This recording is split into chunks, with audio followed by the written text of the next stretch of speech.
Hi friends, நான் இப்போ பொங்கல் கொண்டாடுறேன். என் தங்கச்சி இந்த கோலத்தை போட்டால் எப்படி இருக்குன்னு கமெண்ட்டில் சொல்லுங்கள். என் தங்கச்சி தான் இதை போட்டால். அதுக்கப்புறம் நாங்கள் இப்போ பொங்கல் கொண்டாடுறோம்.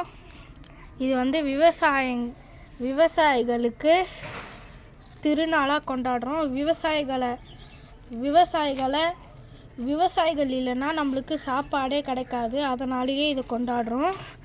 அதுக்கப்புறம் இன்னொரு விஷயம் என்னதுன்னா, இது சூரிய பகவானை சேர்ந்து கும்பிடுறோம். இப்போ தான் நாங்கள் அடுப்பை பற்ற வச்சுருக்கோம். இன்னும் கொஞ்சம் நேரத்தில் பொங்கல் பொங்கிடும். பொங்கல் பொங்கினதுக்கப்புறம் காமிக்கிறேன். அது வரைக்கும் பாஸ்லேயே இருக்கும். உங்களுக்கே அதோட வழிபாடு தெரியும். சாமி செஞ்சு அதை இங்கே வைப்பாங்க. விறகு அடுப்பில் பொங்கப்பானையை வச்சு அதில் அரிசி, பருப்பு அந்த மாதிரி நிறையா போடுவாங்க. இதுதான் அந்த மாதிரி நாங்கள் போட்டு தட்டை வச்சு மூடியிருக்கோம். எங்களது பெரிய அடுப்பு, பெரிய பானை. அதனால் விறகும் நிறையா வச்சுருக்கோம். விறகுலேருந்து நெருப்பு பற்றிட்டு இது சூடாகுது.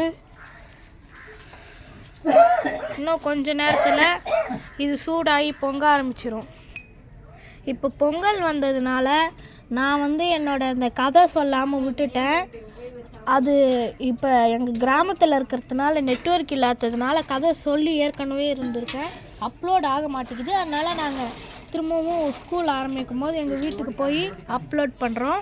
இந்த பொங்கல் எல்லாருக்கும் நம்ம ஷேர் பண்ணி சாப்பிடுவோம். ஆனால் எனக்கு இந்த பொங்கல் சாப்பிட பிடிக்காது. எல்லாருமே ஷேர் பண்ணி எல்லாருக்குமே சேர்ந்து சாப்பிடுவோம். இன்னொரு வீடியோவா இல்லைனா இதையே பாஸ் பண்ணி நாங்கள் பொங்கல் வடியும் போது நாங்கள் வீடியோ எடுத்து அனுப்புகிறேன் நான்.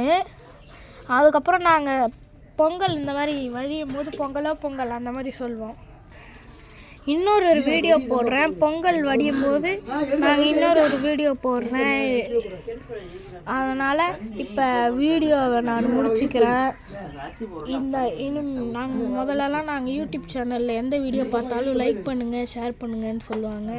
அதே மாதிரி அப்போலேருந்து இனிமேலுக்கு நாங்களும் சொல்ல போகிறோம். பிடிச்சிருந்தா லைக் பண்ணுங்கள், ஷேர் பண்ணுங்கள், கமெண்ட் பண்ணுங்கள். அதுக்கப்புறம் சப்ஸ்கிரைப் பண்ணிவிடுங்க.